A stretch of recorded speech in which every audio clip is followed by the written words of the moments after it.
الحمد لله رب العالمين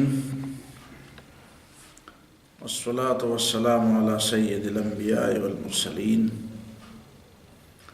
أما بعد وبه قال حدثنا أبو العباس محمد بن يعقوب قال حدثنا بحر بن نصر الخولاني قال حدثنا بشر بن بكر قال حدثنا الأوزاعي قال حدثني إسماعيل بن عبيد الله قال حدثني عبد الرحمن بن غنم الأشعري قال لي أبو الدرداء كيف ترى الناس؟ قلت بخير إن دعوتهم واحدة وإمامهم واحد وعدوهم منفي وأعطياتهم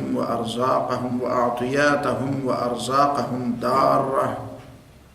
قال فكيف إذا تباغضت قلوبهم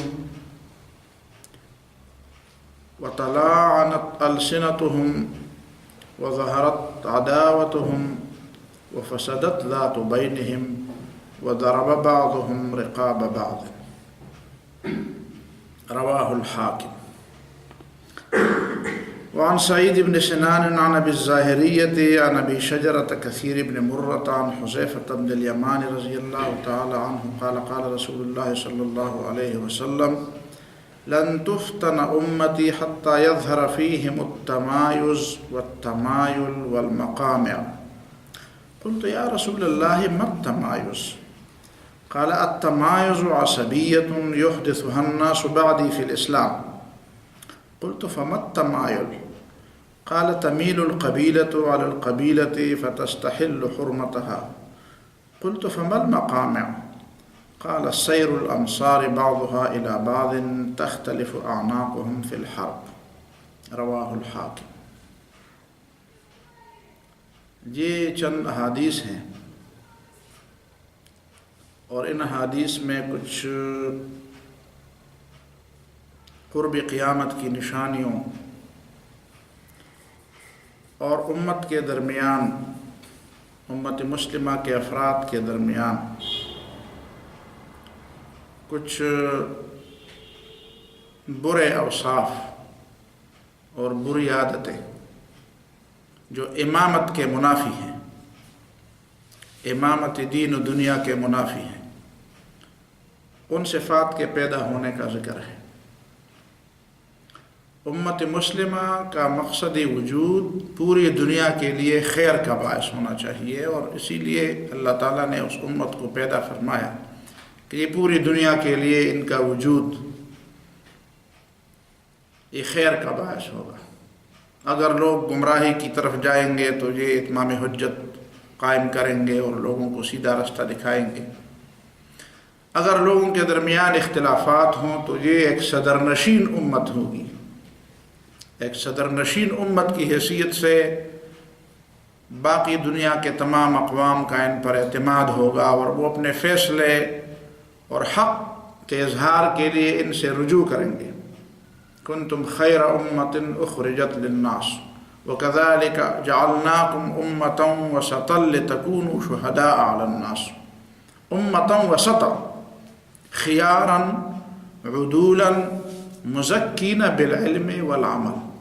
امت وسط کا معنی کیا ہے؟ خیار، سب سے بہتر لوگ تم ہو، تمہارے معاشرے، تمہارے افراد، تمہارے ادارے اور تمہارے لوگ اور تمہاری حکومتیں سب سے بہتر دنیا میں سب سے بہتر ہونے چاہیے۔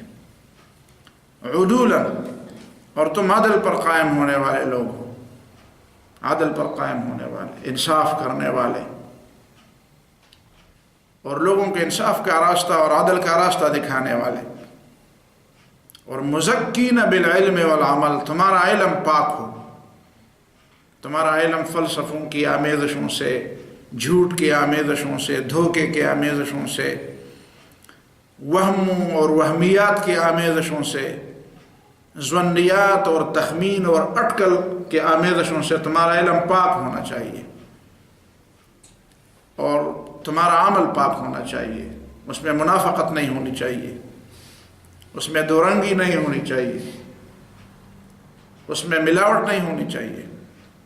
یہ امت مسلمہ کا مقصد وجود ہے. اور یہ جو صفات رسول اللہ صلی اللہ علیہ وسلم نے فرمائی ہیں ان سے ہمیں ڈرایا گیا ہے کہ کہیں ایسا نہ ہو کہ تمہارے اندر یہ چیزیں پیدا ہو جائیں. یہ چیزیں پیدا ہو جائے تو تم خود معالج نہیں بن سکو گے، تم خود قابل علاج بنو گے. تو پھر وہ دوسری بیمار قومیں جب تمہارا علاج کریں گی تو ظاہر ہے وہ خود بیمار ہیں. طبیب یداوی والطبیب مریض، اس طبیب سے لوگ کیا علاج کریں گے جو دوسروں کے لیے تو دوا دیتا ہے لیکن خود بیمار ہوتا ہے. وہ کہتے ہیں کہ تصف الدوا، تم دوا کی تو بڑی تعریف کرتے ہو اور خود اسی بیماری پر بیمار ہو جس بیماری کے علاج کا تم دعویٰ کرتے ہو. تو ظاہر ہے کہ پھر سارے لوگ اندھیروں میں ہوں گے، اور جو علاج کرنے والے ہیں اگر وہ بیمار پڑ جائیں تو ظاہر ہے کہ پھر باقی بیمار دنیا تو اپنے انجام کو پہنچے گی، اور اس کا سارا وبال تمہارے اوپر آئے گا. اس کا وبال تمہارے اوپر آئے گا. جن لوگوں کو راستہ نہیں معلوم اور تمہیں راستہ معلوم ہے، اگر تم بھی راستہ گم کر دو تو پھر ظاہر ہے کہ پھر راستہ دکھانے والے کون ہوں گے. اور جن سے جو راستہ بھٹک گئے ہوں وہ قیامت کے دن تمہارے گریبان پکڑے. لتکونوا شہداء علی الناس کا معنی کیا ہے؟ رسول نے تو شہادت دی، وَيَكُونَ الرَّسُولُ عَلَيْكُمْ شَهِيدًا، نبی صلی اللہ علیہ وسلم نے تو گواہی دی. اس نے تو صرف زبانی طور پر نہیں عملی طور پر قائم کر دی. اس ایمان اور اس اسلام کی بنیاد پر ایک معاشرہ قائم کیا، ایک امت قائم کر دی اور پوری دنیا میں اس کو پھیلا دیا. اور جب تمہاری باری آتی ہے تو تم پر خود لا علاج ہو جاتے ہو، خود بیمار ہو جاتے ہو، خود راستہ گم کیے ہوئے ہو، تمہیں خود پتہ نہیں. نشان راہ دکھاتے تھے جو ستاروں کے، ترس رہے ہیں کسی میرے کارواں کے لیے. ایک طرف وہ زمانہ کہ دوسرے تم سے سیکھتے تھے، اور اب یہ زمانہ کہ تم خود حیران ہو کدھر جائیں گے. کبھی ایک کی طرف دیکھتے ہو، کبھی دوسرے کی طرف دیکھتے ہو. دنیا کی اصلاح تب ہوگی جب مصلحین کی ایک جماعت ہو، اور جو مصلحین کی جماعت ہو وہ خود قابل اصلاح ہو. تو دنیا کی اصلاح کیسے ہو؟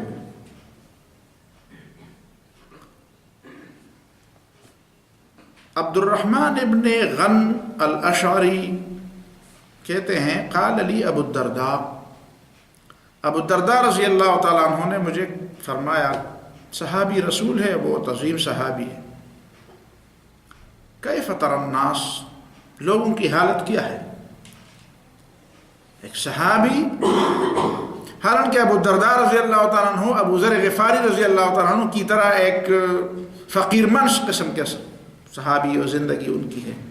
عام لوگ سمجھتے ہیں کہ دنیا کے معاملات میں زیادہ دخل نہیں دیتے، لیکن جو دین اس نے اپنایا ہے وہ دین اس سے تقاضا کرتا ہے کہ تم دنیا کے حالات کو سمجھو. دنیا سے اس طرح بے خبر ہو کے نہ سو جاؤ کہ تمہیں پتہ ہی نہ ہو کہ دنیا کہاں جا رہی ہے. مسلمان کس حالت میں ہے اور مسلمانوں کے دشمن کس حالت میں ہے. کیف تری الناس، تمہارے خیال میں لوگ کیسے ہیں؟ تم لوگوں کو کس نظر سے دیکھتے ہو؟ کیا سمجھتے ہو کہ لوگ درست طریقے سے جا رہے ہیں؟ قلت بخیر، تو عبد الرحمن ابن غن کہتے ہیں کہ میں نے ابو الدرداء کو جواب دیا، آج کل تو حالت اچھی ہے. قلت بخیر، لوگوں کی حالت آج کل اچھی ہے. اور کیسے اچھی ہے؟ تو دیکھیں صحابہ کرام جو تبصرہ فرماتے ہیں وہ تبصرہ کیسا عجیب ہوتا ہے، کیسا عجیب تبصرہ فرماتے ہیں. لوگوں کی حالت اچھی ہے، کیسے اچھی ہے؟ پہلی بات، ان دعوتہم واحدہ، ان کی دعوت ایک ہے. اب وہ اسلام کی طرف بلانے والے لوگ ہیں. اب لوگوں نے افراتفری نہیں پیدا کی ہے، دین کو تقسیم نہیں کیا ہے کہ کوئی دین کا ایک شعبہ لے کر چلے اور دوسرے کو کافر قرار دے، اور کوئی دوسرا دین کا دوسرا شعبہ لے کر چلے اور اسی کی خدمت کو خدمت سمجھے، اور باقی لوگوں کو جو اس کے طرز پر نہیں چلتے اسے گمراہ قرار دے. دعوتہم واحدۃ، مسلمانوں کی بات ایک ہے، دعوت ایک ہے. دونوں باتیں، ان کی بات ایک ہے اور ان کی دعوت بھی وہی ایک دعوت ہے جو نبی صلی اللہ علیہ وسلم نے ان کو دی تھی. اور اس دعوت کی وحدت کی بنیاد کیا ہے؟ اس کی بنیاد یہ ہے کہ وہ امامہم واحد، مسلمانوں کا امام ایک ہے۔ اب امام ایک ہو تو مسلمانوں میں اتفاق و اتحاد ہو، اور جب امام مختلف ہو جائیں گے، امام سے مراد یہ نہیں ہے مسجدوں میں تو مختلف لوگ امام ہوں گے، مسائل کے لیے لوگوں کا اعتماد، فرعی مسائل میں لوگوں کا اعتماد کسی پر ہوگا۔ وہ تو صحابہ کرام کے زمانے میں بھی اس طرح تھا، وہ تو حضرت عمر و حضرت ابوبکر صدیق کے زمانے میں بھی اس طرح کی بات، حضرت عثمان رضی اللہ عنہ کے زمانے میں بھی اس طرح کی بات ہے۔ امام سے مراد یہاں مسلمانوں کی اجتماعیت کا امام ہے، سیاسی امام مراد ہے، خلیفہ مراد ہے۔ وَإِمَامَهُمْ واحد، مسلمانوں کا خلیفہ ایک ہے، کئی خلفاؤں کا تصور نہیں ہے۔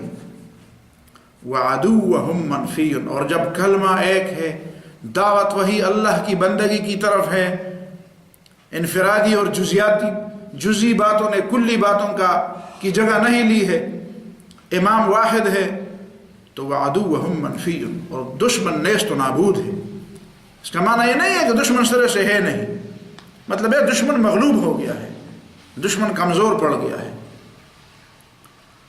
وَأَعْطِيَاتِهِمْ وَأَرْزَاقَهُمْ دَارَةٌ، اور لوگوں کی تنخواہ ہے اور بیت المال سے لوگوں کی ضروریات پوری ہو رہی ہیں۔ وَأَعْطِيَاتِهِمْ وَأَرْزَاقُهُمْ، عطیہ اور ارزاق، مختلف قسم کے موقعوں پر مسلمانوں کو جو عطیات دی جاتی تھی، کوئی اہم واقعہ ہو جاتا تھا، کوئی بہت بڑا مال آ جاتا تھا، تو مسلمانوں کو تحفے اور ہدیے بھی مل جاتے تھے، وقتی طور پر بھی مل جاتے تھے۔ وہ ارزاقہم، اور مستقل وظیفے بھی جاری تھے، بچوں سے لے کر بوڑھوں تک کے وظیفے، تو وظیفے جاری ہیں، مسلمانوں کو وظیفے مل رہے ہیں۔ بنیادی باتیں جو خوشی کی ہے اور خیر کی حالت کی ہے وہ تو پہلے بتا دی، وہ مال کی بات بعد میں بتا دی۔ یہ بھی ایک ضرورت ہے لیکن وہ اصل ضرورت نہیں ہے۔ یہ تبصرہ ہے، یہ ایمان والا تبصرہ، ایمان نے جو بات سکھائی ہے کہ کسی قوم کی اچھی حالت کا اندازہ آپ کن چیزوں سے لگائیں گے؟ بڑے بنگلوں سے اور بہت بڑے بڑے کاروں سے اور بہت بڑے بڑے ملوں سے اور بہت بڑے بڑے چمک دمک سے نہیں، یہ چیزیں ہوں لیکن یہ بعد میں ہوں۔ اصل چیز یہ ہے کہ مسلمان ایک مٹھی بھر متحد و متفق ہیں، ہاں ان کا امام ہے، ان کا اجتماعیت کا نظام ہے، ان کا خلافت کا نظام موجود ہے اور چل رہا ہے، اور پھر ان کا دشمن کیسے ہے، دشمن غالب ہے یا دشمن مغلوب ہے۔ اب اگر یہ پہلی تین باتیں اس طرح نہیں ہے تو پھر ان چمک دمک کو کیا کرو گے؟ ان چمک دمک کے باوجود تم غلام بنو گے۔ فلک پہ چڑھ کے بھی شاہی اسیر دام رہا، آسمان تک تمہاری پرواز ہوگی تب بھی تمہاری پاؤں میں ڈور پڑی ہوگی، رسی پڑی ہوگی، کسی اور کے ہاتھ میں ہوگی، وہ رسی، وہ کہے گا کہ نیچے آ جاؤ۔ تو اس کو آزادی تو نہیں کہتے کہ آپ آزاد پھر رہے ہیں، پھر آزاد ہو کے بھی تم قیدی ہو جاؤ گے، تمہیں احساس نہیں ہوگا، تم ایک آزاد قیدی ہو جاؤ گے۔ قال فکیف، تو ابو الدرداء رضی اللہ تعالیٰ عنہ نے مجھے فرمایا فکیف، کیا حالت ہوگی، ایک وقت آنے والا ہے، فکیف اذا تباغضت قلوبہم، کیا حالت ہوگی تمہاری اور مسلمانوں کی کیا حالت ہوگی جب ان کے دل ایک دوسرے کے بغض سے بھرے ہوئے ہوں گے، دل ایک دوسرے سے نفرت سے بھرے ہوئے ہوں گے، کسی چھوٹی چھوٹی بات پر ایک دوسرے سے نفرت کرتے ہوں گے، اور جو غصہ اور جو دشمنی اور جو نفرت دشمن کے خلاف ہونی چاہیے وہ مسلمانوں کے خلاف ہوگی۔ تباغضت قلوبہم، دل ایک دوسرے کے ساتھ بغض اور حسد اور کینہ اور دشمنی رکھتے ہوں گے۔ وتلاعنت السنتہم، اور زبانیں ایک دوسرے پر لعنت برسائیں گی، زبانیں ایک دوسرے پر لعنت برسائیں گی، بد دعائیں دیں گی، چھوٹے بڑوں پر لعنت بھیجیں گے، بڑے چھوٹوں پر لعنت بھیجیں گے، حکمران محکوموں پر لعنت بھیجیں گے، محکوم اور رعایا حکمرانوں پر لعنت بھیجیں گے، قومیں ایک دوسرے پر، افراد ایک دوسرے پر لعنت بھیجیں گے، طبقات ایک دوسرے پر لعنت بھیجیں گے، مختلف طبقوں میں، مختلف فرقوں میں، مختلف گروہوں میں لوگ تقسیم ہوں گے اور ایک دوسرے کی ٹانگیں کھینچیں گے، اور ان کی بات یہ ہوگی کہ فلان ملعون اور فلان نے یہ کیا اس نے، بس یہ تبصرے ہوں گے. کتنا وقت مسلمانوں کا ضائع ہو رہا ہے، فلان نے نکاح کیا اور فلان کا نکاح ٹوٹ گیا، اور گھنٹوں گھنٹوں اس پر بحثیں ہوتی ہے، پوری دنیا کی چینلیں اس پر لگی ہوئی ہیں، اور تبصرے ہر جگہ پہ یہ تبصرے ہیں. تلاعنت السنتہم، ایک دوسرے کی ٹانگیں کھینچیں گے اور ایک دوسرے پر لعنت بھیجیں گے. وظہرت عداوتہم، اور ان کی آپس کی دشمنی بالکل کھلی ہوگی، کھلی دشمنی ایک دوسرے کے خلاف، حتیٰ کہ ایک دوسرے سے لڑیں گے بھی. وفسدت ذات بینہم، اور ان کے آپس کے اخلاق اور آپس کے تعلقات برباد ہو جائیں گے. جس تعلق اور جس ایمان اور جس اسلام کی بنیاد پر وہ آپس میں بھائی بھائی بنے تھے، اس میں کمزوری آ جائے گی. ظاہر ہے کہ جس چیز کی وجہ سے کچھ چیزیں آپس میں جڑی ہوئی ہوتی ہے، اگر وہ چیز ہی کمزور ہو جائے تو وہ آپس میں جڑی ہوئی چیزیں تو ایک دوسرے سے ظاہر ہے کہ الگ ہو جائیں گی. تو جس بنیاد پر یہ بھائی بھائی بن گئے تھے، وہ بنیاد ان کے ہاں کمزور ہو جائے گی. تو وہ فسدت ذات بینہم، ان کے آپس کے تعلقات تباہ برباد ہو جائیں گے. وضرب بعضهم رقاب بعض، اور ان میں سے کچھ لوگ دوسرے لوگوں کی گردنیں اڑانے لگیں گے. مسلمان کی گردن اڑانے لگے تو پھر ان کی کیا حالت ہوگی. اب اس پہ آپ سوچیں، غور کریں، باقی تفسیر کی کیا ضرورت ہے. اگلی حدیث عن ابی شجرۃ کثیر بن مرۃ عن حذیفہ بن الیمان رضی اللہ تعالی عنہ. حذیفہ بن یمان صاحب السر رسول اللہ صلی اللہ علیہ وسلم، نبی صلی اللہ علیہ وسلم کے رازدان، کئی راز کی باتیں نبی صلی اللہ علیہ وسلم نے ان کو بتائی تھی. صاحب السر رسول اللہ. قال رسول اللہ صلی اللہ علیہ وسلم، نبی صلی اللہ علیہ وسلم نے فرمایا، لن تفتن امتی حتی یظہر فیہم التمایز والتمایل والمقام. میری امت اس وقت تک فتنوں میں مبتلا نہیں ہوگی حتیٰ کہ ان میں تین باتیں ظاہر ہو جائیں، اور تین باتیں جب ظاہر ہو جائیں گی تو پھر میری امت بحیثیت مجموعی فتنوں میں مبتلا ہوگی. انفرادی طور پر تو فتنے ہو سکتے ہیں، افراد اور ملت کے کچھ لوگ تو فتنوں میں ہر وقت مبتلا ہو سکتے ہیں، کچھ علاقے بھی فتنوں میں مبتلا ہو سکتے ہیں، لیکن بحیثیت مجموعی پوری امت فتنوں میں مبتلا ہو جائے تو نبی صلی اللہ علیہ وسلم نے یہ تین باتیں فرمائی. تین باتیں ہوں گی تو پھر پوری امت فتنوں میں مبتلا ہو جائے. اور ان کے لیے الفاظ نبی صلی اللہ علیہ وسلم نے فرمائے التمایز والتمایل والمقامع. عربی لغت کے لحاظ سے ان کے وہ معنی نہیں ہے جو اب یہاں جس معنی کے لیے استعمال ہوا ہے. یہ تینوں الفاظ نبی صلی اللہ علیہ وسلم نے استعمال فرمائے، لیکن حضرت حذیفہ فرماتے ہیں مجھے ان لفظوں کا معنی نہیں آتا. تو ایک ایک لفظ کے بارے میں نے نبی صلی اللہ علیہ وسلم سے پوچھا، اللہ کے رسول بتائیں یہ کیا ہے؟ تمایز کیا چیز ہے؟ تمایل کیا چیز ہے؟ قلت یا رسول اللہ مت تمایز، اے اللہ کے رسول تمایز کیا ہے؟ تمایز تو میز سے ہے، میز کے معنی الگ ہونا، تمیز، ممیز، جدا، الگ ہونا، جس کو ہم کہتے ہیں تمیز. جس طرح دوسرے لوگوں کہتے ہیں فلان کے اندر تمیز نہیں ہے، خیر و شر کی تمیز نہیں ہے. پشتو میں بھی یہ لفظ استعمال ہوتا ہے. اور اس کو جو خیر اور شر اور گناہ اور ثواب اور اچھے اور برے کے اندر تمیز نہیں کرتا اس کو بدتمیز کہتے ہیں یا بے تمیز کہتے ہیں، اور بے تمیز بہت باری لفظ ہے. تو یہاں سے تمایز سے مراد کیا ہے؟ قال رسول اللہ صلی اللہ علیہ وسلم نے فرمایا التمایز عصبیت. تمایز عصبیت کی ایک قسم ہے، تعصب کی ایک قسم ہے، اب نہیں ہے. یحدثها الناس بعدی فی الاسلام، میرے بعد لوگ اس کو پیدا کر لیں گے اور اس کو اسلام کا حصہ سمجھیں گے. اس وقت یہ تمایز اور یہ عصبیت اس وقت موجود نہیں ہے، یہ میرے بعد یہ عصبیت آئے گی. نبی صلی اللہ علیہ وسلم کے زمانے میں عصبیت تھی، اور نبی صلی اللہ علیہ وسلم نے عصبیت کے بارے میں بتایا بھی تھا. الرجل یقاتل لعصبیت یغضب لعصبیت. ایک وقت آئے گا ایک شخص عصبیت کے لیے لڑے گا اور عصبیت کی وجہ سے غصہ ہو جائے گا، اس کی زبان پر، اس کی قوم پر، اس کے خاندان پر کوئی حرف گیری کرے گا اور کوئی انگلی اٹھائے گا تو اس کو غصہ آئے گا، وہ لڑنے مرنے مارنے پر تیار ہوگا. لیکن وہ عصبیت قبائلی عصبیت تھی، اور عصبیت ہوتی بھی قبائلی عصبیت ہے. اسی وجہ سے نبی صلی اللہ علیہ وسلم نے اس کو عصبیت کا نام نہیں دیا، تمایز کا نام دیا. عصبیت کا مطلب عصبہ، عصب پھٹوں کو کہتے ہیں، اور آپ کو پتہ ہے عصبات خاندانی لوگوں کو کہتے ہیں. ایک فرد کے باپ کی طرف سے جو رشتہ دار ہوتے ہیں تو وہ عصبات ہیں، قریبی رشتہ دار جو اس سے میراث لیتے ہیں. تو وہ عصبیت تو ہے، وہ کسی حد تک وہ ایک فطری چیز ہے. اگر وہ ظلم کے حدود میں داخل نہ ہو تو کسی حد تک وہ فطری ہے. میری جو مادری زبان پشتو ہے، مجھے ظاہر ہے مجھے پشتو سے محبت ہوگی، مجھے پختونوں سے محبت ہوگی، یہ بات ہے. لیکن اگر یہ محبت غیر پختونوں کی دشمنی تک مجھے لے جائے تو پھر یہ ظلم ہے، پھر یہ گناہ ہے.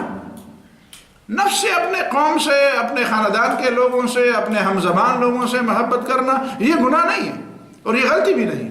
لیکن یہ غلطی، یہ چیز اگر اس حد تک جائے کہ دوسرے لوگوں سے نفرت پر منتج ہو، دوسرے لوگوں کے حقوق ضائع کرنے پر منتج ہو، دوسرے لوگوں کے حقوق غصب کرنے پر منتج ہو، دوسرے کی تحقیر کرنے پر منتج ہو، کہ اس کی تحقیر کی جائے، اس کی توہین کی جائے، اس کی اہانت کی جائے، تو ظاہر یہ چیز پھر ظلم ہے. لیکن یہ عصبیت کی دوسری قسم ہے، یحدثها الناس بعدی فی الاسلام ہے. یہ پارٹی عصبیت ہے. یہ کیا چیز ہے؟ یہ پارٹی عصبیت ہے. یہ جماعتی اور جمعیتی اور گروہی اور پارٹی عصبیت ہے. جو میری پارٹی میں نہیں ہے وہ نہیں ہے، چاہے وہ ایک خاندان کے لوگ ہوں، چاہے وہ ایک ہی علاقے کے رہنے والے ہوں، ایک ہی زبان بولنے والے ہوں.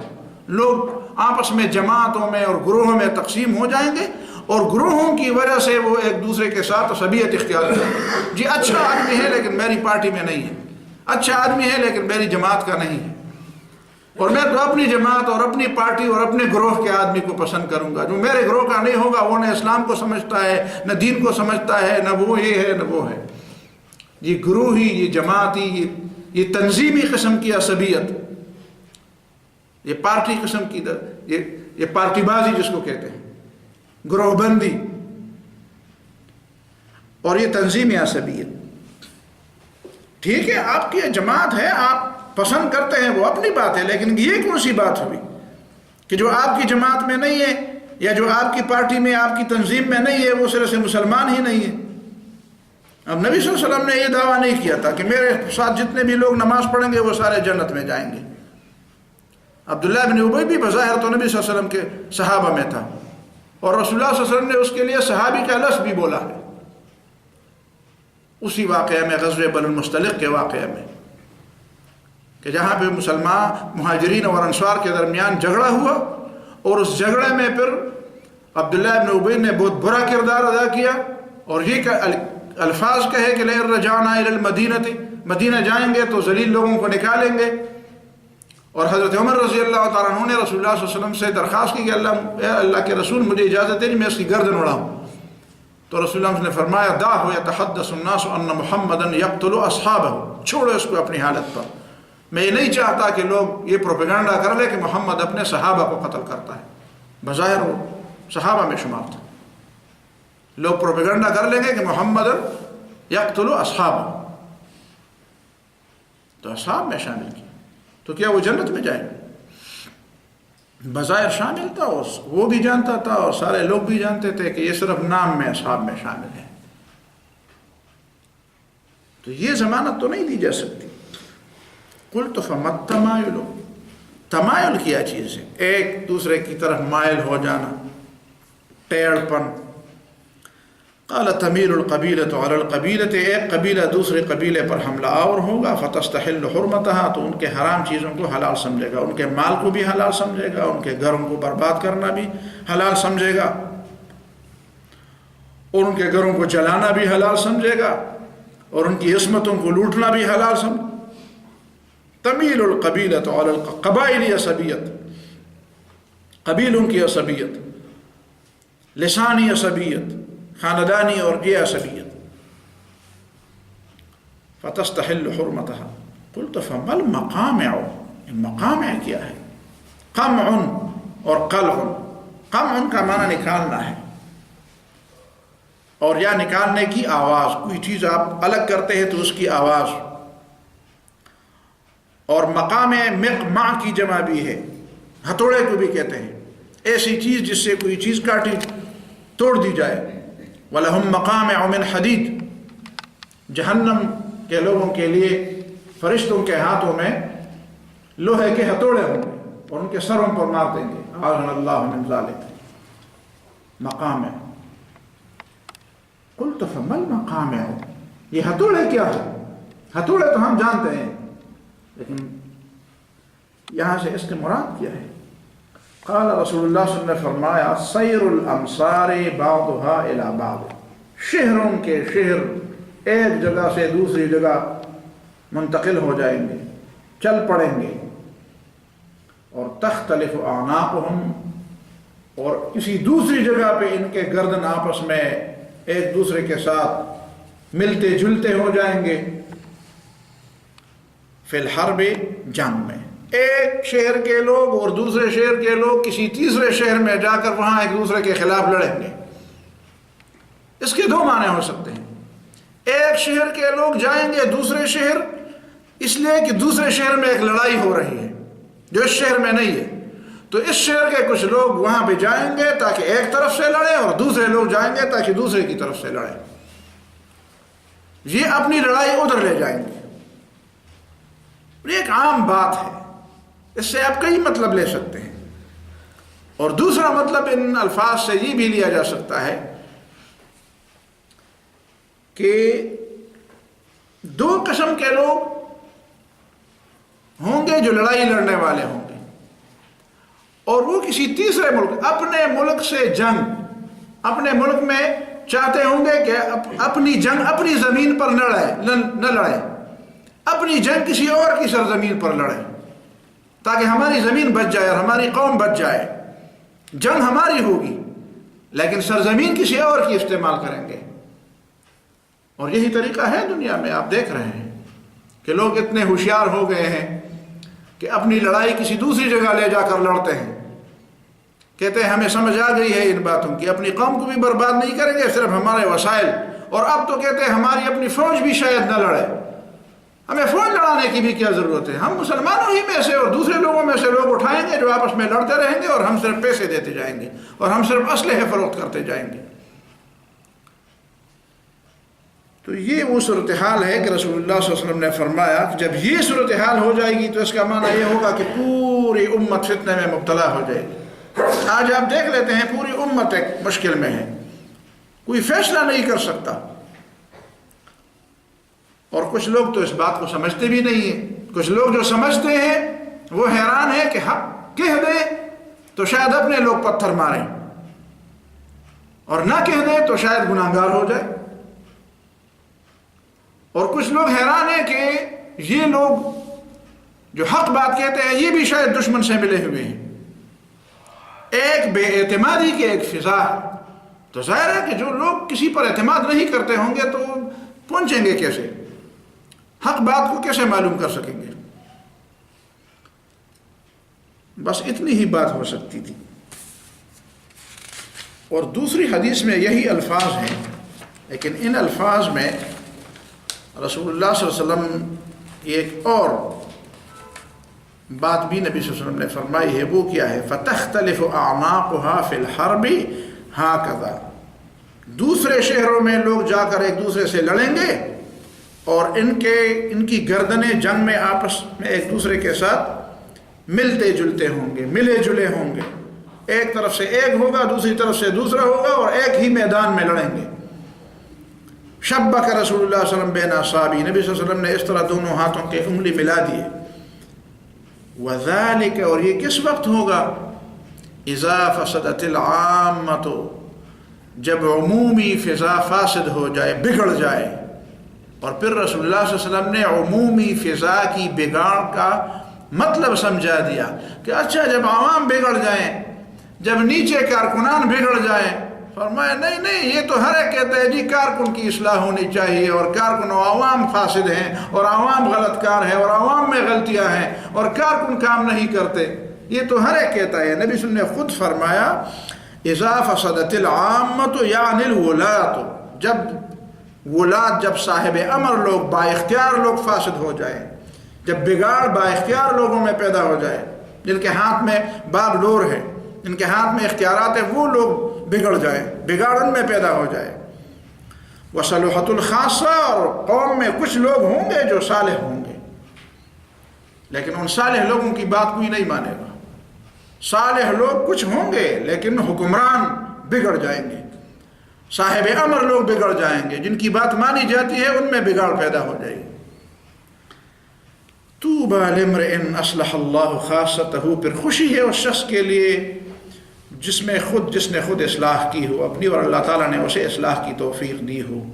اس کا مطلب یہ ہے کہ جب بگاڑ اتنا عام ہو جائے تو ظاہر ہے کہ پھر تمہیں اپنی فکر کرنی پڑے گی، اپنی فکر کرنی پڑے گی. تو کم از کم اپنی فکر کر لیں اور اپنی اصلاح کر لیں.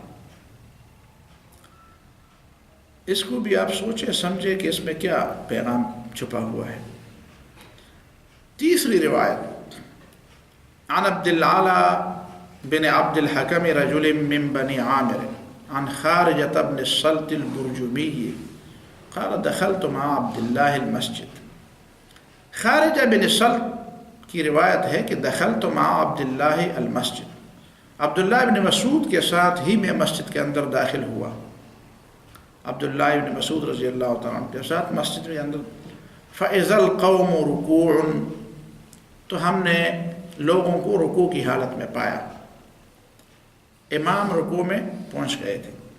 فرکع، رکوع کیا امام، اور عبداللہ نے بھی رکوع کیا، یعنی رکوع کی حالت میں گئے یا رکوع کی طرف بڑھے. اس لیے کہ آگے ایک اور لفظ ہے، اسی وجہ سے یہ ترجمے میں مشکل پیش آ رہی ہے کہ فرکع کا معنی کیا ہے. وہ بھی رکوع کرنے لگے، وہ بھی رکوع کے لیے دوڑے، رکوع کے لیے آگے گئے. فمر رجل فسلم علیہ، اتنے میں ایک شخص مسجد کے اندر گزرا، ان کے قریب سے گزرا اور اسی عبداللہ بن مسعود کو السلام علیکم کہا. باقی لوگ بھی تھے لیکن باقی لوگوں کو سلام کرنے کی بجائے انہوں نے صرف عبداللہ بن مسعود کو السلام علیکم کہا. فقال عبداللہ، تو عبداللہ نے رکوع میں جاتے جاتے، شاید تکبیر تحریمہ سے تو پہلے ہو، اس لیے کہ تکبیر تحریمہ کے بعد تو بات نہیں ہوتی، رکوع میں جاتے جاتے، رکوع پاتے پاتے انہوں نے فرمایا صدق اللہ ورسولہ، اللہ اور اللہ کے رسول نے سچ فرمایا ہے، اللہ اور اللہ کے رسول نے سچ فرمایا. اور پھر رکوع کر دی، نماز پڑھی. ثم وصل الى الصف، اس کے بعد پھر صف میں پہنچ گئے اور رکوع کر کے نماز پڑھی.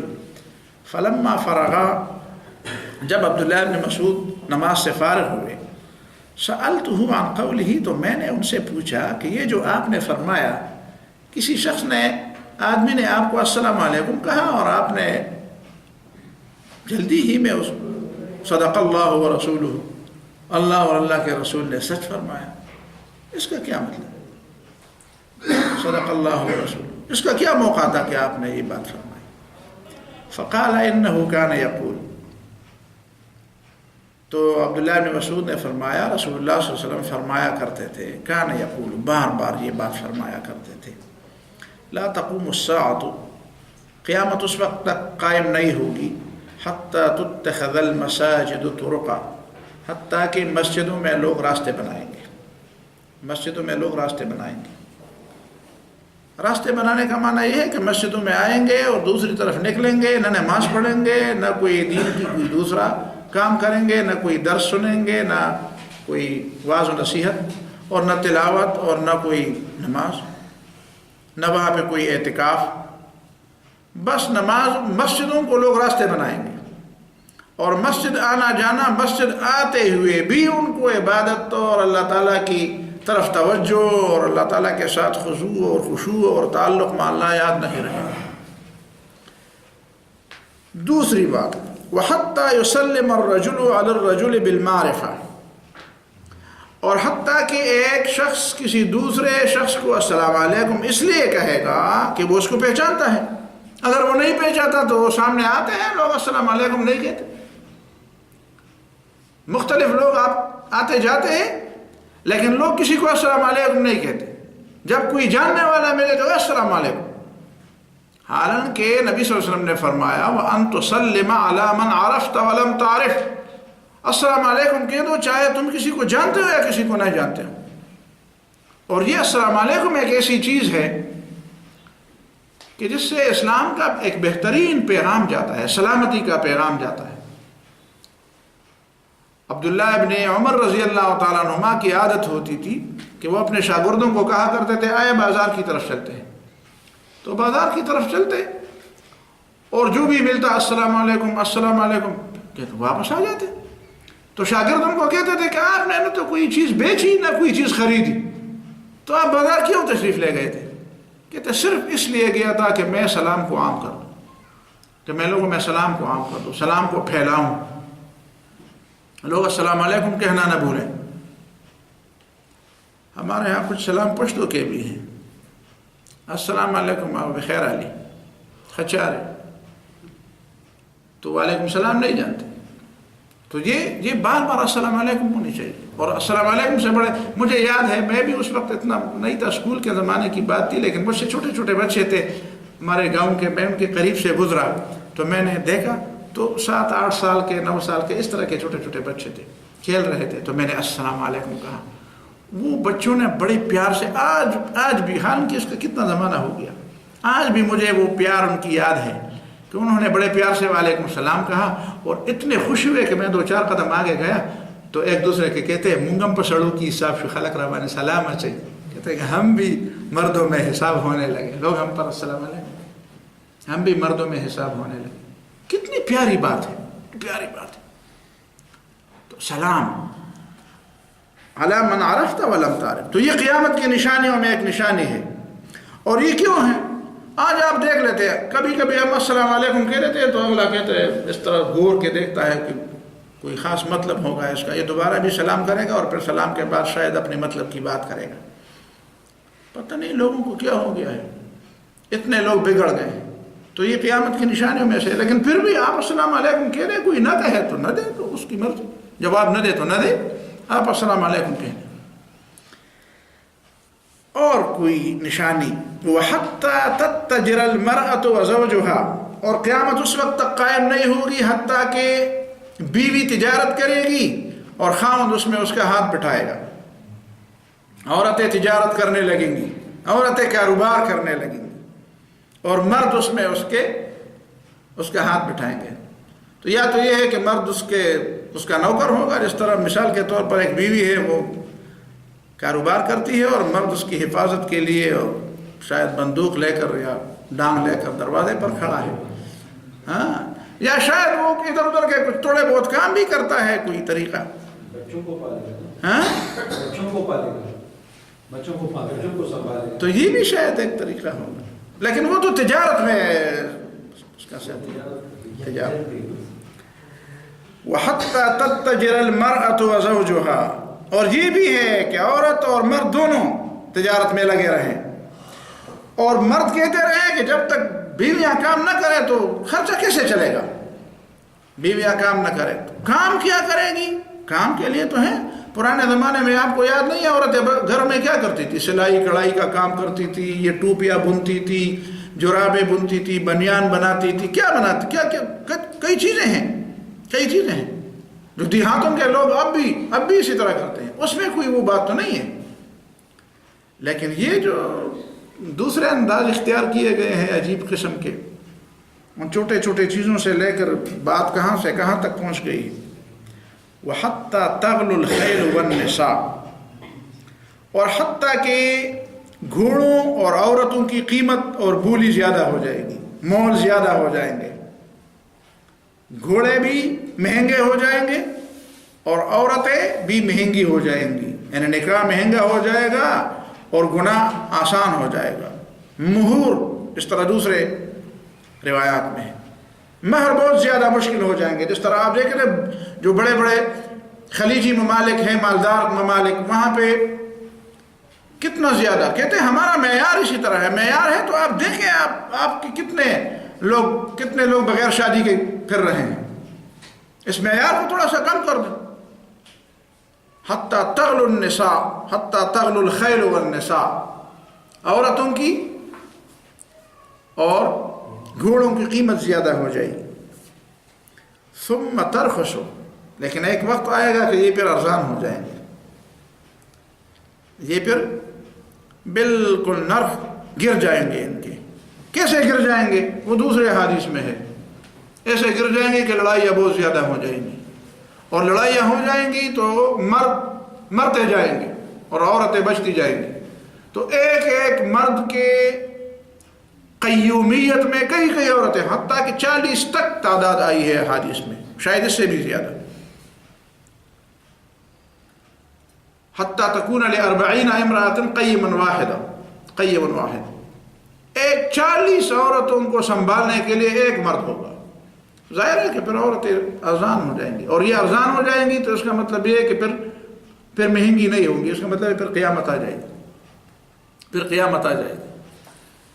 تو یہ وہ باتیں ہیں کہ رسول اللہ صلی اللہ علیہ وسلم نے قیامت کے آنے سے پہلے جو علامات اور جو نشانیاں، کچھ عام نشانیاں ہیں، ان کا تذکرہ تو شاید میں نے نہیں کیا، لیکن یہ ایسی نشانیاں ہیں کہ رسول اللہ صلی اللہ علیہ وسلم نے ہمیں جھنجھوڑنے کے لیے اور ہمیں یہ بتانے کے لیے کہ ایسی چیزیں تمہاری زندگی میں پیدا ہوں تو تمہیں چوکنا رہنا چاہیے کہ کوئی بڑی آفت آنے والی ہے.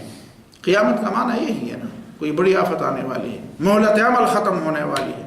جو مہلت اللہ تعالیٰ نے اس دنیا کے لوگوں کو دی تھی وہ ختم ہونے والی ہے. قیامت کا معنی یہی ہے کہ بحیثیت مجموعی پوری انسانیت کے لیے جو مہلت تھی وہ ختم ہو رہی ہے، اور اسی وجہ سے ختم ہونے والی ہے کہ لوگوں میں یہ برائیاں پھیل گئی ہیں.